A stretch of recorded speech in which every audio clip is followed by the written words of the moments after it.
bienvenue au AXA Travel Talks. Dans ce podcast, vous découvrirez des anecdotes de voyage racontées par les personnes qui les ont vécues.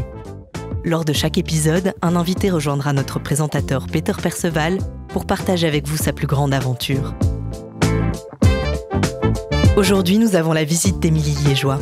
En tant que mannequin à temps plein, propriétaire de son entreprise de vêtements et influenceuse, elle aurait bien besoin de vacances de temps en temps. Parmi ses amis, elle est connue comme la personne qui finit presque toujours dans un hôpital à l'étranger. Je suis donc plus que curieuse d'entendre son travel talk.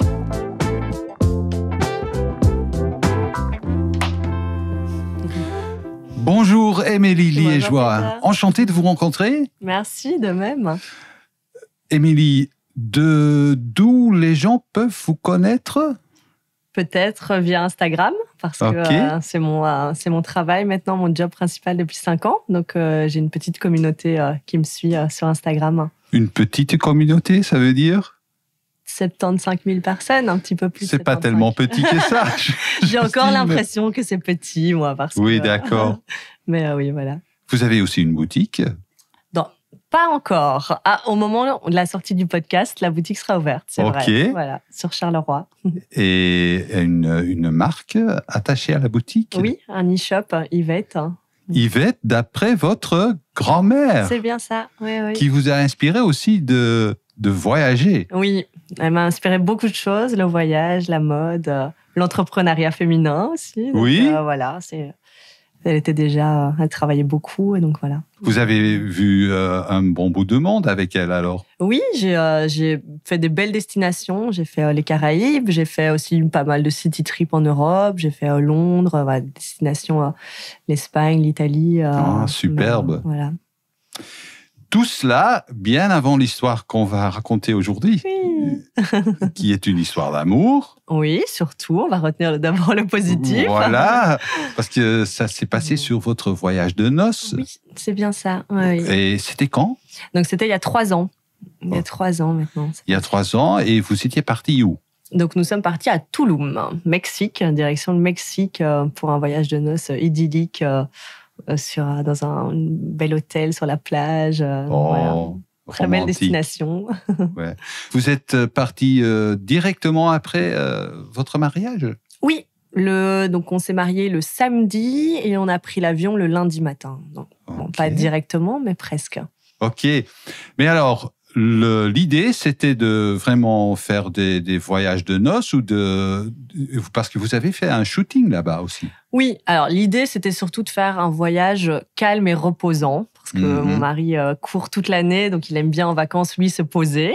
Donc l'idée de base, c'était ça, surtout des vacances calmes, repos, plage. Et je voulais en profiter pour immortaliser ma robe de mariée dans un environnement un peu plus exotique que la Belgique. On peut l'admirer sur votre compte Instagram. Oui, il y a quelques photos, vidéos. Une très belle robe d'ailleurs. Oui.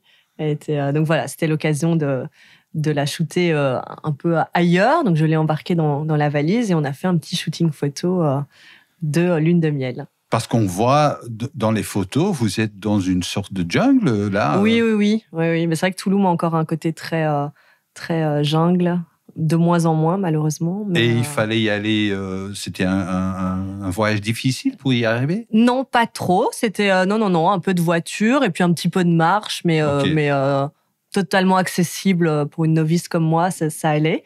Donc, mais c'est vrai que c'était une très belle journée ensoleillée, une longue journée, parce que malgré tout, on a fait plusieurs localisations. On a fait la maison d'hôtes, le coin plage, la jungle. Donc voilà, longue journée au soleil.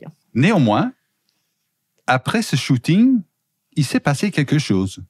Oui, la fin de shooting était déjà moyenne. Fin de shooting, longue journée, je me suis dit, je suis un peu fatiguée. J'étais déjà pas très, très en forme vers la fin. Et on a d'ailleurs écourté un peu le shooting. On devait encore faire normalement une localisation. Et bon, j'ai coupé court. J'étais pas très en forme. Un petit coup de fatigue, juste un petit coup de fatigue. Vous vous dites à ce moment-là, c'est un coup de fatigue. Oui, voilà. Ça va passer, je vais dormir. Voilà. Je me suis pas du tout inquiétée.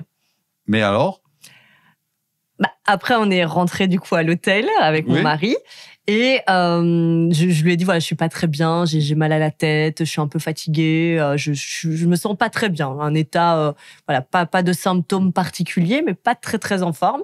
Donc, il me dit, écoute, vous aviez mangé aussi à l'endroit où vous avez fait le shooting? On avait. Donc, je me dis, voilà, c'est peut-être ça aussi, peut-être la faim, la fatigue. Oui. Je me dis, voilà, longue journée, je m'inquiète pas. Et je dis, voilà. Il me dit, écoute, mon mari ne s'inquiète jamais. Déjà, moi, pas trop, mais lui, jamais. Donc, il me dit, écoute, va dormir dans 1 heure, on ira manger. Voilà. Et donc, je suis allée me reposer. Je me suis endormie. Et 1 heure après, je me suis réveillée avec de la fièvre, mais pas beaucoup. Un petit peu de fièvre. Et donc, je lui dis, écoute, je me sens pas très bien. J'ai pris déjà un médicament, un deuxième. Je me sens pas très en forme. Okay. J'ai dit, il faudrait peut-être faire venir un médecin. Non, il n'y a pas besoin. C'est sûr, c'est parce que tu as faim. Il y avait un médecin sur l'hôtel aussi? Non, parce qu'on n'était pas en hôtel. On était première partie du voyage, on était en chambre d'hôte. Donc là, il n'y avait pas de médecin. Mais voilà, la demoiselle qui était à la chambre d'hôte a dit, je peux appeler quelqu'un. Oui. Et mon mari me dit, non, ma chérie, il n'y a pas besoin. Ne t'inquiète pas, tout va bien. Oui. Donc, je dis, bon, ok. Donc, j'ai repris un médicament. Je suis retournée me coucher. Et je pense vers 2-3 heures du matin, je l'ai réveillé en disant, ça ne va vraiment pas. J'ai beaucoup de température, j'ai très froid. Donc, la fièvre ne descendait pas? Non, la fièvre... Ça continuait à monter? Oui, malgré le fait que j'avais pris du coup à ce moment-là 3 médicaments. Rien de fort, mais malgré tout un petit... Ouais. Donc, la fièvre ne descendait pas. J'ai dit, ça va pas du tout. Je me sens pas bien. Je me sens très faible. En plus, je suis très asthmatique. Je dis, je commence à avoir du mal à respirer. Je ne vais...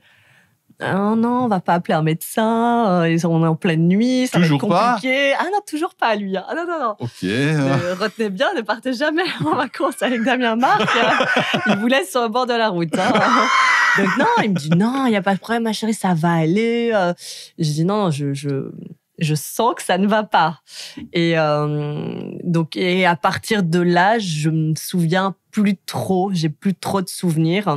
Vous êtes vraiment passé inconscient? Oui. Mais en fait, ce qui s'est passé, c'est qu'apparemment, j'ai eu des hallucinations. Parce que, donc, il m'a dit, prends une douche. Bon conseil. Il m'a dit, prends une douche, ça va te faire du bien. Et j'arrivais pas à me réchauffer. J'étais vraiment congelée, mais il faisait 43 degrés. Donc, voilà, j'étais congelée. Il me dit, prends une petite douche, ça va te faire du bien. Et là, je me vois assise dans la douche et à dire, je suis vraiment pas bien. Et apparemment, j'ai commencé à dire, oui, dis aux enfants d'arrêter de crier. Les enfants n'étaient absolument pas là. Donc voilà, j'ai commencé à divaguer, à avoir des hallucinations. Et là, il s'est apparemment inquiété. Mais du coup, voilà, il faudrait qu'il soit avec nous pour expliquer ce moment parce que moi, c'est le morceau manquant. Et vous vous êtes réveillé où alors? À l'hôpital. À l'hôpital à Toulon? Oui. Donc avec un Baxter et toujours pas bien d'ailleurs, toujours pas bien du tout. Et donc voilà. Et là le verdict est tombé. J'avais une insolation. Oh là. Donc pas du tout de coup de soleil. Donc parce qu'en plus je fais très attention. Donc j'avais pas de coup de soleil, pas rouge. La plupart du shooting s'est passé avec un chapeau parce que je porte souvent des chapeaux et que donc. Mais insolation quand même, il y a eu quelques heures de photos dans une piscine et apparemment, donc voilà. C'était trop chaud alors, vous étiez... sur le moment, il n'a pas... le reflet du soleil qui vous a attrapé. Je pense, parce que sur le coup, on n'était pas en train de brûler, la situation n'était pas désagréable, donc ça allait, c'était vraiment... mais donc voilà, une insolation... Et donc là, les heures qui ont suivi n'ont pas été des plus agréables parce que insolation, les symptômes ne sont pas très agréables. Ça a duré combien de temps à l'hôpital? Du coup, je suis restée 1 nuit, 1 journée et je suis sortie dans la soirée de la journée. Donc 1 nuit et 1 journée. Et vous êtes rentré plus tôt du voyage ou Non, non. Vous avez continué, vous avez complété le voyage. Oui, je me suis reposée du coup le surlendemain et puis on reprenait l'avion pour poursuivre le voyage de noces à New York. Et donc voilà, j'avais encore quelques symptômes, mais ça allait mieux. Mais c'est vrai que la fièvre est quand même montée jusqu'à un peu plus de 42, donc c'était la limite. Avec est-ce qu'on doit l'emmener en hélicoptère dans un hôpital plus grand, parce que là c'était pas vraiment un hôpital, c'était plus une maison de santé qu'un hôpital, donc j'ai juste eu un Baxter, réhydratation, voilà. Mais voilà, n'ayant pas une très bonne santé, étant fort asthmatique, la situation était middle. Donc, ils ont vraiment attendu. Mais au final, je pense que 7-8 heures après, ça allait déjà mieux. Donc, ouais. Alors, pour clôturer, Émilie, on a encore quelques questions pour vous. De quoi avez-vous besoin pour voyager en toute confiance? Alors, en toute confiance, déjà mes papiers d'identité, dans mon cas, il faut que je les ai toujours sur moi. Oui, au cas où vous êtes à l'hôpital. Oui, voilà. Donc, tout ce qui est papier d'identité. Et après, non, je dirais ma petite shortlist, téléphone portable, ça aussi, quoi qu'il arrive, l'avoir sur moi, téléphone portable, appareil photo. Et après, je dirais une valise bien remplie en vêtements. C'est le côté mode, ça. Oui, voilà. Quelle destination est encore sur votre bucket list?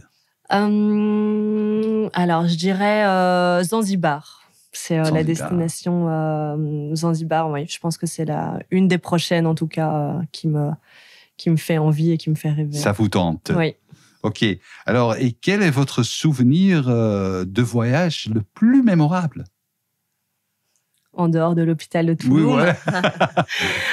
Non, du coup, on a fait référence à ma grand-mère au début du podcast. Je dirais la croisière dans les Caraïbes avec ma grand-mère. Donc, combien de jours c'était? C'était 21 jours. C'était de quoi en profiter en plus. Et vous aviez quel âge là? 18 ans. C'était mon cadeau d'anniversaire pour mes 18 ans. Donc, je dirais que c'est un de mes plus beaux souvenirs avec elle et un de mes plus beaux voyages. Et à partager toutes ces leçons de la vie avec vous. Oui. Dans les Caraïbes. Super.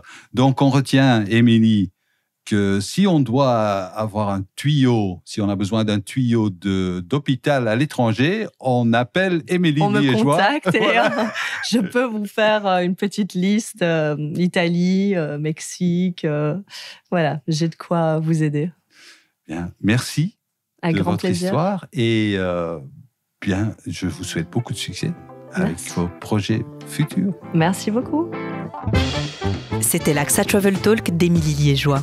Si sa lune de miel au Mexique a été éclipsée par un coup de soleil, sa relation avec Damien est toujours au beau fixe. Je vais donc très certainement continuer à la suivre sur Instagram pour connaître leur prochaine destination. Vous aussi, vous rêvez d'aventure et de voyage? Sachez que vous pouvez voyager en toute confiance grâce à l'assurance Voyage AXA.